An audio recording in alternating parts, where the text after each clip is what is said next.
Perkenalkan, nama saya Lorencia Cahyo Fatmawati, NIM 101200098,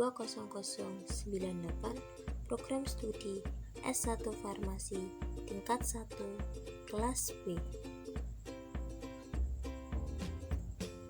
Pada kesempatan ini saya ingin menjelaskan mengenai salah satu alat indera manusia, yaitu lidah.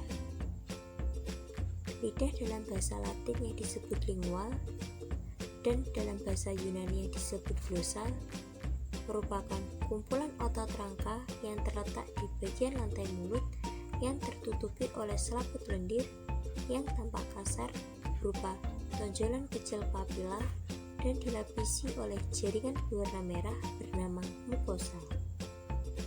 Permukaan lidah dibagi menjadi 3. Pertama, ujung dan tepi lidah.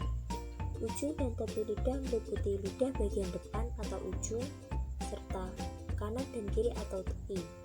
Ujung dan tepi lidah bisa bergerak dengan bebas ke depan, belakang, kanan maupun kiri. Kedua, punggung lidah. Punggung lidah merupakan permukaan atas lidah yang terdapat banyak papila. Ketiga, pangkal lidah. Bagian ini menempel pada dasar rongga mulut dan terletak di belakang, sehingga tidak bisa dilihat dari luar mulut. Pangkal lidah bisa bergerak, tetapi pergerakannya terbatas dan tidak sebebas bagian ujung dan tepi lidah. Kemudian struktur lidah. Struktur lidah terdiri dari 4 macam. Pertama, papila. Papila adalah tonjolan-tonjolan kecil pada permukaan lidah yang memberikan tekstur pada lidah. Permukaan papila terdiri atas ribuan kuncup rasa atau taste buds, yaitu sel saraf yang terhubung ke otak, sehingga kita bisa merasakan rasa, suhu, maupun tekstur benda yang masuk ke dalam mulut, termasuk makanan. Papila sendiri dibagi menjadi 4 macam, yaitu pertama, papila circumvallata. Papila circumvallata adalah jenis papila berbentuk bulat dan tersusun seperti huruf V di belakang lidah. Umumnya jumlah papila circumvallata pada manusia sekitar 8 hingga 14 buah. Kedua, papila filiformis. Papila filiformis adalah jenis papila dengan bentuk seperti benang, karena fil yang berarti benang. Letak papila ini menyebar di seluruh permukaan lidah secara merata. Papila filiformis berfungsi sebagai penerima rangsangan, sentuhan, dan pengecapan. Ketiga, papila fungiformis. Papila fungiformis adalah jenis papila dengan bentuk seperti jamur, karena fungi yang berarti jamur. Papila fungiformis tersebar pada bagian lidah dan permukaan ujung lidah.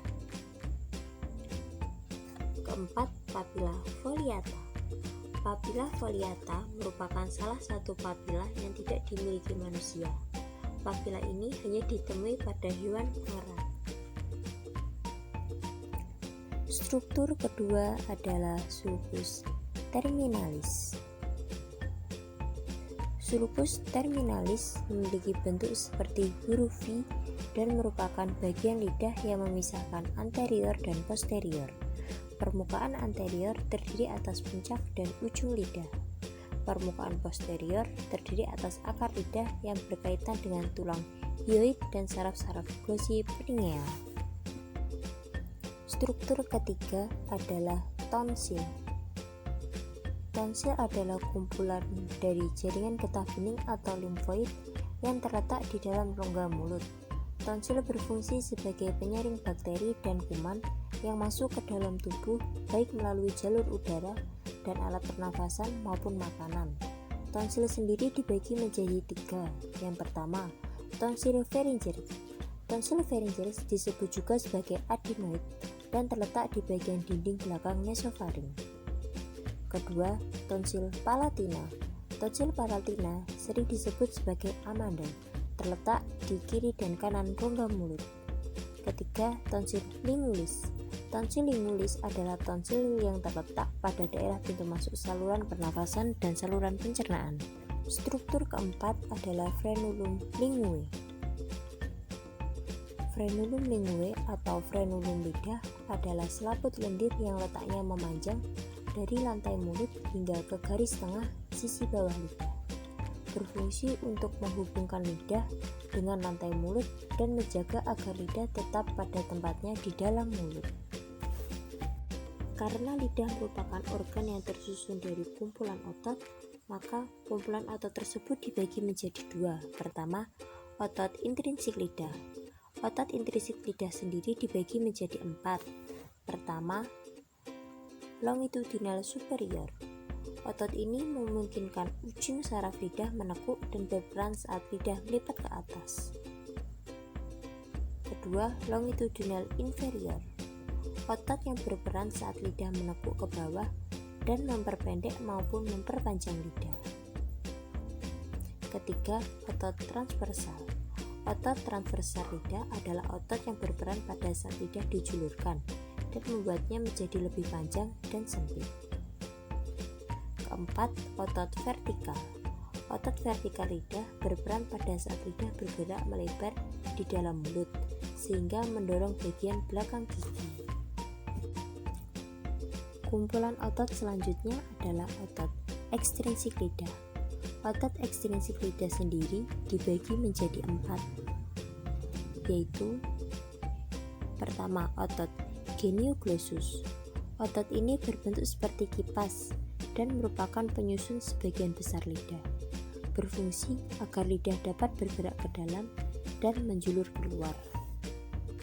Kedua adalah otot hyoglossus. Otot ini berbentuk tipis dan berfungsi menarik lidah kembali ke dalam rongga mulut. Ketiga, otot thyroglossus. Otot ini berfungsi untuk menarik lidah ke belakang sehingga proses menelan bisa berjalan lebih cepat. Keempat adalah otot palatoglossus. Otot ini berfungsi mengangkat lidah bagian belakang.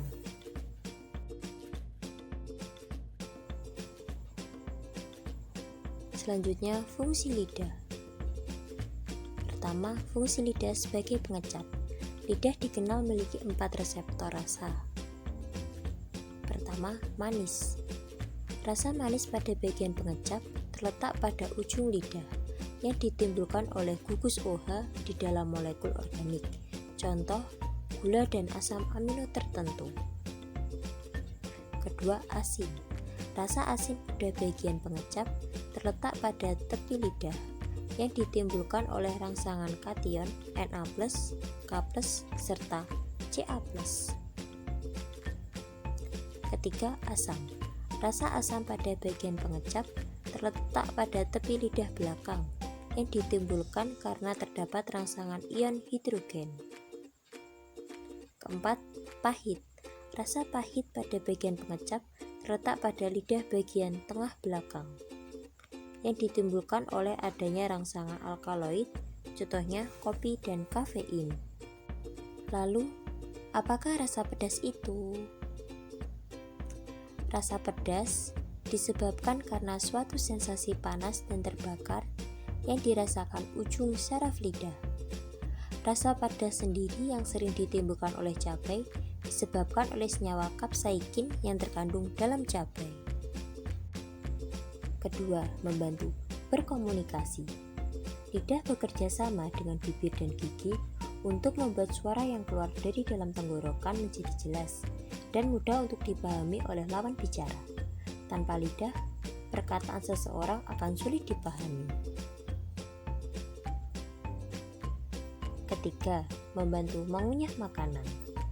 Karena bisa bergerak bebas di dalam mulut, lidah berfungsi membantu mengolah makanan dan minuman dari padat menjadi lembek, sehingga mudah untuk ditelan. Keempat, membantu menelan. Setelah makanan dikunyah dan menjadi halus, lidahlah yang akan mendorong makanan ke dalam tenggorokan, lalu masuk ke dalam lambung dan diolah oleh organ pencernaan. Kelima, membantu mengisap. Fungsi lidah sebagai alat untuk mengisap cairan paling jelas terlihat pada bayi. Bayi menggunakan lidahnya saat mengisap air susu ibu. Keenam, melindungi mulut dari kuman. Di dasar lidah terdapat kumpulan sel-sel pelindung bernama tonsil linulis. Sel-sel ini berada di belakang rongga mulut. Bersamaan dengan amandel, tonsil linulis bertugas melindungi tubuh dari gangguan kuman-kuman yang bisa masuk melalui mulut. Sekian penjelasan yang dapat saya sampaikan. Semoga bermanfaat. Terima kasih.